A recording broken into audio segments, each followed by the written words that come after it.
Now to some veteran Arizona journalists who are making news of their own. Rachel Leingang and Hank Stephenson have created the Arizona Agenda. It's a smart, sassy take on state politics and issues that's delivered straight to your inbox every morning. They use Substack newsletters. That's the next big thing in news. Joining us now are Rachel Leingang and Hank Stephenson, the Arizona Agenda founders, reporters, bosses, and bottle washers. Welcome to Square Off. Thanks for having us, Brian. Have to give my full disclosure. I am a subscriber. Hank just went after me in a coffee shop one day, and I couldn't say no. But it is a great read. So let's see. You've hit about the 1 month mark now. Am I right, Rachel? Yeah, about 5 weeks or so. I think we just had our 5th week. And as I read it every day, there's so much in there. I have to ask, are both of you just exhausted? I definitely am. I have to wake up way earlier, and I'm not super pleased about that.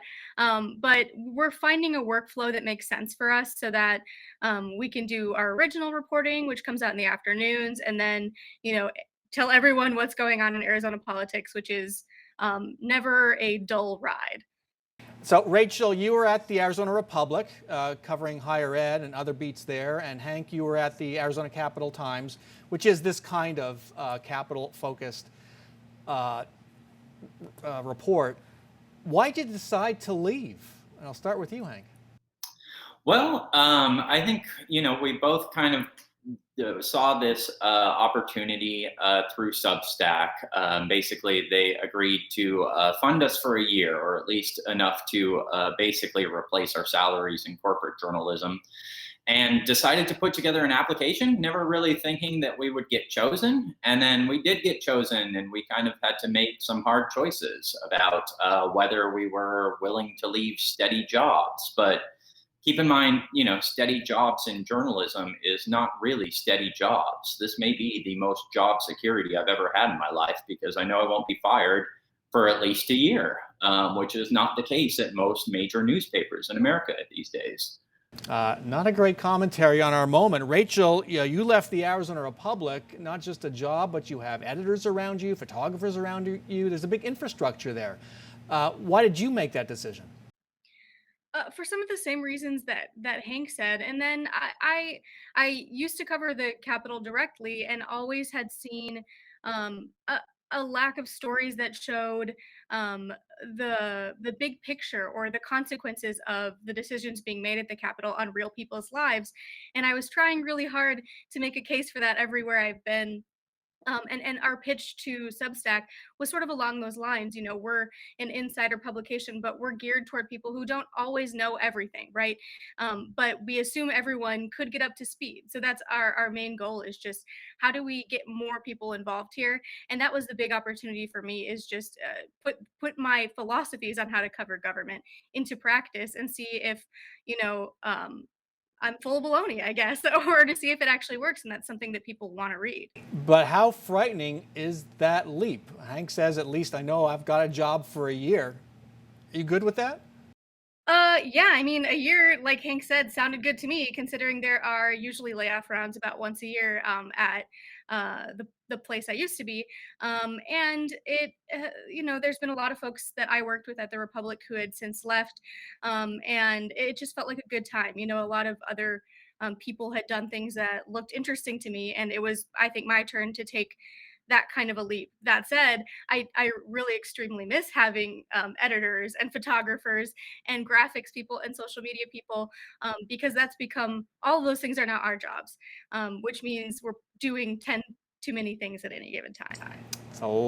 It takes a lot of work to produce that. I could just feel that. I want to go back to Substack for a moment, because that's what makes all this possible. How is Substack different from other, apps, platforms we've seen before that deliver news? Hank?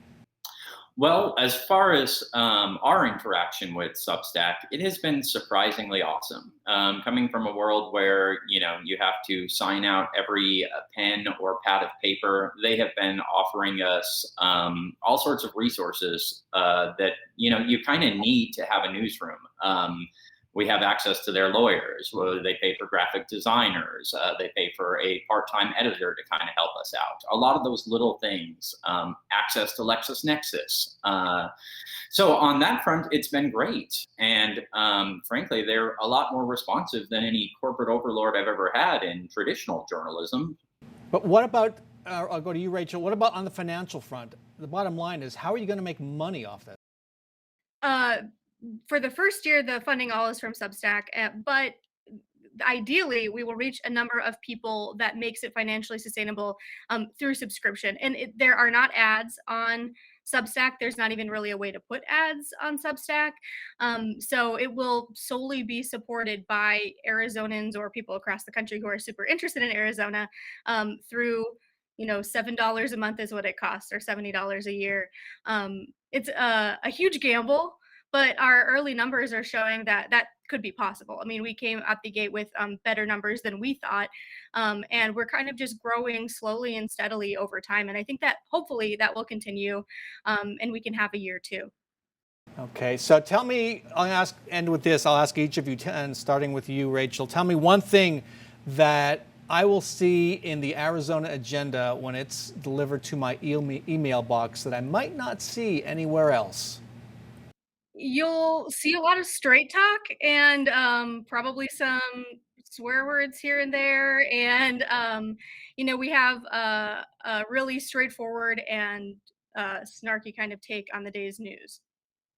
And it's pretty thorough. Hank, we get some of your sass. That's known pretty well around the Capitol. But what else might we get? I know you did a zine this past week, I think, on public records. What else might we get that I might not get in the Republic or these other publications I've mentioned? Yeah, the zine was awesome. Rachel put that together. Her husband helped out. He's a graphic designer.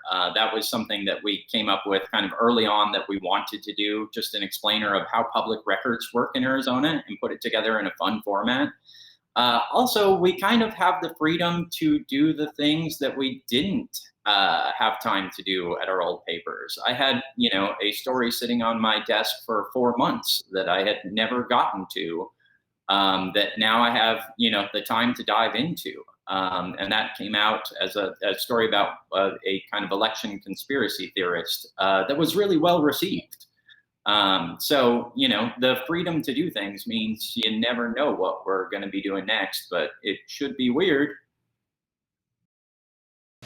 It should be weird. Well, I give you more credit. It's a lot more than that. It's informative. It's entertaining. I really enjoy it. I wish you both the best of luck. And sorry, last thing, if I want to subscribe, how do I do it? Hank? So just go to arizonaagenda.com and it will tell you how to subscribe. It's all right there. Pretty straightforward.